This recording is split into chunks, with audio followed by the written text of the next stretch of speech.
Aliza Blumenfeld. Take it away.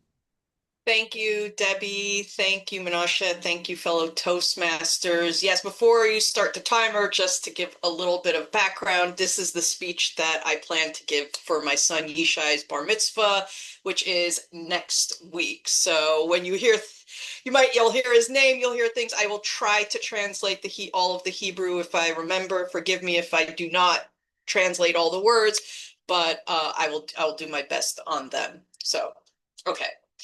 Welcome to everyone who's come from near and far to celebrate this special day with us, whether you're here from the DMV, New Jersey, and New York, Toronto, or Israel. Please know that your presence here makes this simcha, this joyous occasion, so meaningful for our family. Thank you so much for being here to celebrate Yishai becoming a bar mitzvah. What's in a name? In Judaism, our rituals and holidays are about connecting to the past to guide how we live in the present and shape our future. We are a people who exists in all three time frames at once, from celebrating Passover to commemorating the Exodus every Sabbath. We live in the past, present, and future simultaneously. And a name is part of that construct. Our tradition teaches us that a child's Hebrew name connects them to the entire legacy of the Jewish people, encapsulating memory, theology, lineage, continuity, and survival. After thousands of years marked by persecution, destruction, exile, attempted annihilation, and renewal, a Jewish name preserves our identity.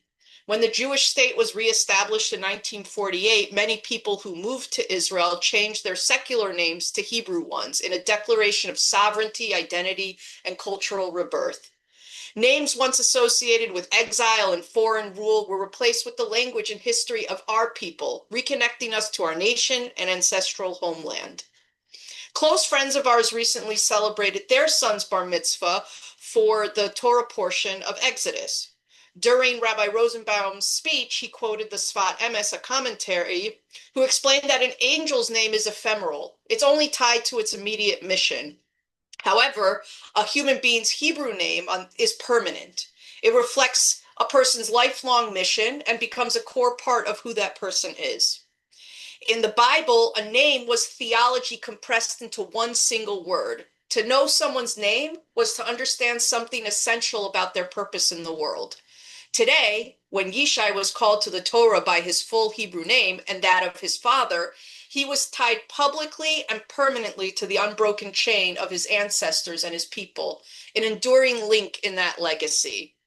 When we named our children, we didn't just choose names that we liked or that sounded good, we felt them personally. When the right name, when we were going through them, came along, there was a sense of divine inspiration. When I look at who Yishai is becoming and who he is as a person today, I see that inspiration in action. Yishai is named after his maternal 3 times great-grandfather and 3 times great-uncle. Rab Avram Shia Heschel and Shaya Buruch ran a Jewish day school in the Polish town of Bochnia before World War II. Rav Shia was known in the town as Shia Melamed, the learned teacher, and Shaya also served as a Dayan, a Jewish judge. Together, they ensured that any child who wanted to learn Torah had a place regardless of financial means. I took the shared root of both of their names, the Hebrew letters Yud, Shin, Yud, to give Yishai his name. That Yishai is also the name of King David's father felt like an added blessing. Yishai's middle name, Eyal, comes from a person named Ayelet Pupko, the daughter of a friend who passed away from cancer at just 2 years old. In her short life, Ayelet showed extraordinary strength, courage, bravery. She passed away right before I went into labor, and I felt strongly that my child should carry her name and her legacy forward. So the word Eyal represents inner strength, resilience, and qualities that we hope Yishai would embody. When we think about the Torah portion of Yitro and the theme of names, we need look no further than the Torah portion itself. Yitro, or Jethro, wasn't Jewish, he wasn't an Israelite, and he wasn't even present when the 10 Commandments were given at Mount Sinai. But his name leads one of the most pivotal Torah portions of the entire Torah. He earns that honor because he speaks with wisdom and humility and offers guidance that strengthens an entire community and changes the course of Jewish history. His name comes from the word yeter, meaning to add, which reminds us that a name doesn't just reflect who somebody is, it reflects what they contribute. We chose the name Yishai Eyal with that same hope. Yishai reflects strong roots and quiet leadership. Eyal represents strength, courage, and resilience. Like Jethro, Yishai is now entering a stage where who he is and what his actions are going to be, what his values are, will shape how he's described. Yishai is a sensitive and thoughtful soul. One reason he chose to do the Torah portion of Jethro is that another classmate shared his birthday, he was actually supposed to do last week of Parshat Bo. And he was willing to give up his exact bar mitzvah date so that they could celebrate theirs. He also wanted the challenge of reading from this pivotal Torah portion, which includes the Ten Commandments. Yishai loves to help others and is an incredible big brother. Anyone who's ever watched him with his younger cousins or with his brother Gadi knows how naturally he connects with little kids. He meets them where they are, he plays with them and lets them climb all over him.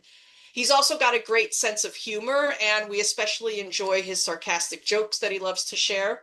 Yishai also loves to learn. He's curious, inquisitive, and deeply thoughtful, especially when it comes to Judaic studies and philosophy. His Gemara teacher absolutely loves him. He calls him his little tzaddik or little righteous one. He pays attention to the world around him and engages in meaningful conversations, such as connecting current events to Jewish values. His teachers are constantly telling us how much he participates in class and how infectious his enthusiasm is. Watching Yishai grow up, both figuratively and literally, given that he's actually taller than me at this point, has been a tremendous privilege. Dov and I are incredibly proud of the person he's becoming and who he's going to be growing into.